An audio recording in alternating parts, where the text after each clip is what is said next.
Hi, I'm Scott Hamilton, ROCKFILE, back with another podcast review for your ears, talking about the 2004 film Primer. So the short version, the summary of this review is you will probably not like this movie. It is 77 minutes long, and it's 100% talking, almost no action. It's a science fiction film that is conversations, and I find it amazing. But again, it's basically 2 hours of two guys figuring things out, or 77 minutes of two guys figuring things out. So getting into the longer form review, this movie's been out for quite some time, since 2004. I upgraded most of my movie collection. I have been collecting movies since the days of VHS. In college, I worked at a VHS store, and that was when movies first started being affordable. When the first Batman came out, and you could buy it for $20, or the first Crocodile Dundee those were the first VHSs that you could own that weren't $100 for rental stores to rent them. And eventually we got DVDs and Blu-rays. And so I had a lot of DVDs, and I got rid of them. I had almost 5,000. And then I had less than 3,000 Blu-rays, and I have like 154 Ks. So as the formats have changed over the years, I've gotten a little bit less and less. Let's just say I'm more selective about what I buy and keep, because I've realized now these days with streaming services and the like, if you wait long enough, you can watch anything, on your streaming services or pay to rent it cheaply or whatever. So I say all that because Primer is on DVD, has never been released on Blu-ray, and I kept it for that reason. Because you don't find it on streaming services very often. You usually have to pay to watch it. And it's never been released on Blu-ray. I don't know that you can still get the DVD. And I think it is the quintessential independent film. Shane Carruth, this put him on the map. He directed it, produced it, wrote it, starred in it, did the music, edited it, and made it for $7,000. Let me repeat that. This movie was made for $7,000 and went on to gross nearly $1 million. I think its final gross from box office was $841,000.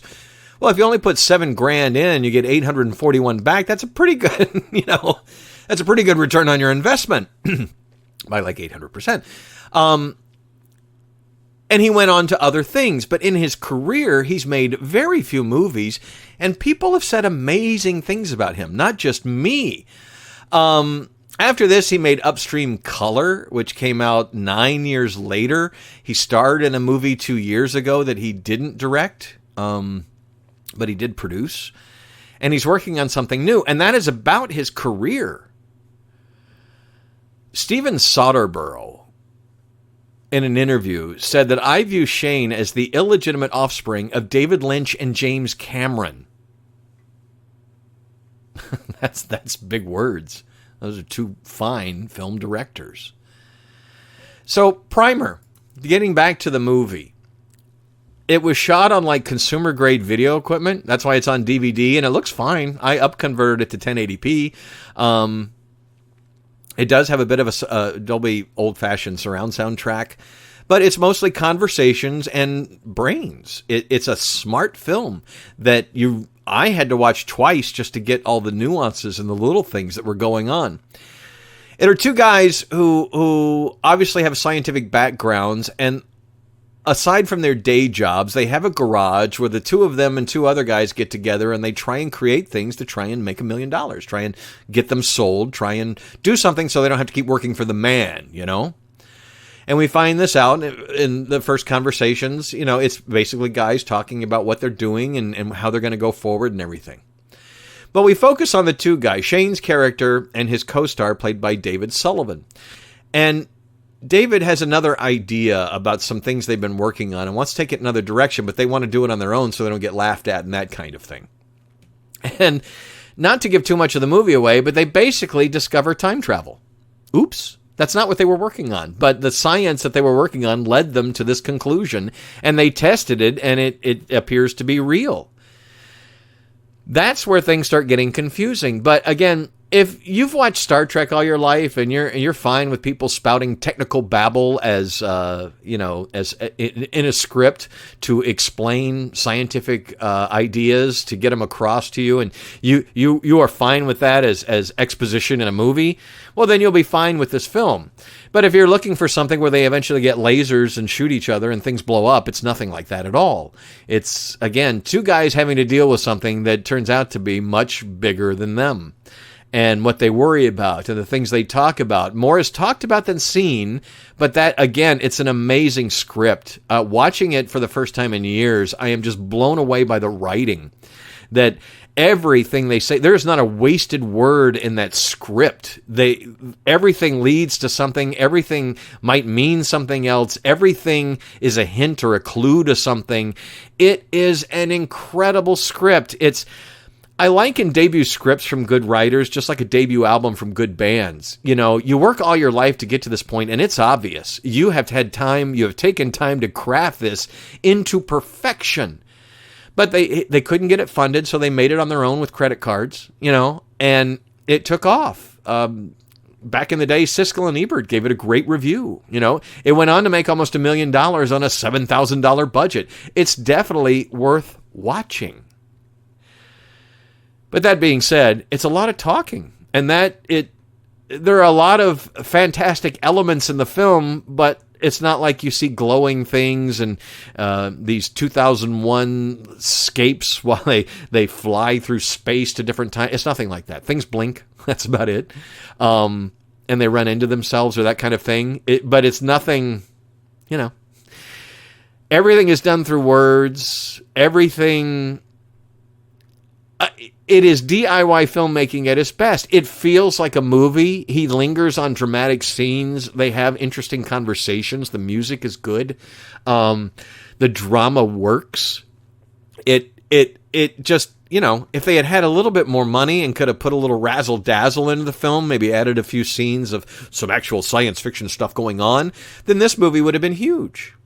All these years later, it sits on Rotten Tomatoes at about 72%. Critics liked it. That's 129 reviews, a little bit more than people. Some people are like dense, obtuse, but stimulating. It's ready for viewers. It's a film ready for viewers that want a cerebral hemorrhage or ready for a cerebral challenge or something like that. Science fiction movie for the thinking man or some of the reviews on the cover. Yes, it was refreshing to sit down to a movie, and this could have been a made-for-TV movie that's 77 minutes long. It's basically just great dialogue. And when it's over, you're like, wow, that was really good. I've watched some big budget movies lately that didn't give me that feeling when they were over. And this was made for nothing. Just love, crafting it, I had always remembered I really liked this movie, and I always remembered it was dense and hard to get through. But I watched it over the weekend and thought it was fantastic. I didn't have a problem following it at all. Maybe I'm smarter now. I mean, it's 16, 17 years later.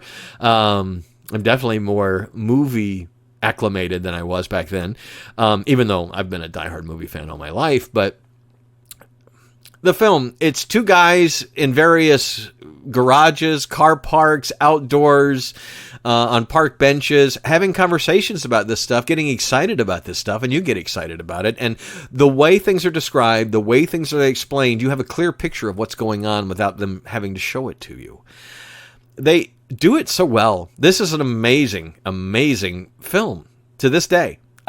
Watch it if you can. I looked it up on Amazon. You have to join a ITC or one of those channels so you can get a free week and stream it if you want. It's also available on iTunes, I believe. I thought it was great. Rewatching it now only cemented my opinion.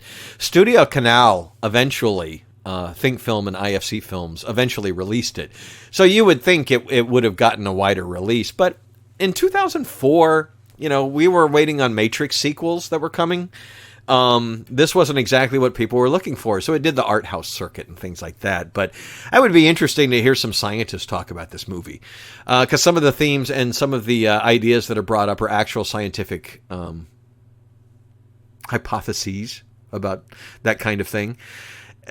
I highly recommend it. It's very interesting. I watched it like late in an afternoon because I was afraid, oh man, it's going to be nothing but talking and it's going to be slow. And so I was afraid to start watching it like 8 or 9 and I'd pass out in it.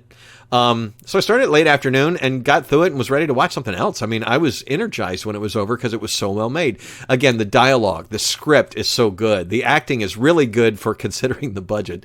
It's Shane Carruth's first thing. He went on to be, if you like this movie, go on to Upstream Color. I have a podcast of it a year ago.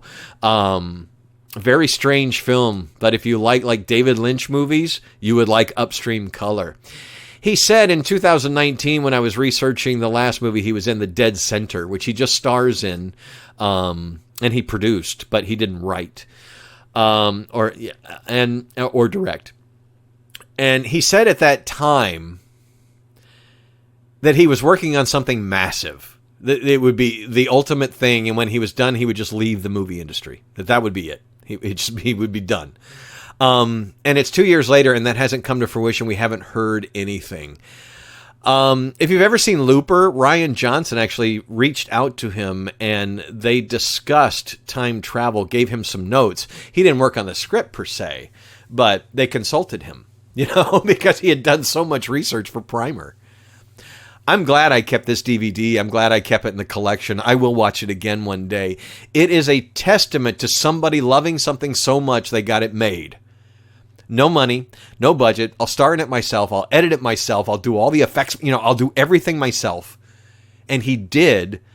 And all these years later, it's a great movie. It really, really is. It's interesting. It's exciting. It's on an intellectual level. Like, again, if you're looking for Vin Diesel's latest with a lot of explosions, it's not going to be your thing. But if you're looking for a smart sci-fi movie, you'd be hard-pressed to do much better. Check it out. And the rest of his career, I can't wait to see what he does next. I've said that for decades now, and we've only gotten a couple things out of him, but hopefully more. Check out Primer. Like I said, it's on a couple streaming services. You might be able to find the DVD out there really cheap. It's a very interesting, very intelligent sci-fi movie that holds up and is worth watching. I'm Scott Hamilton. I'm ROCKFILE. My website is therockfile.com. Check it out for links. Like, share, and subscribe. And thank you so much for listening.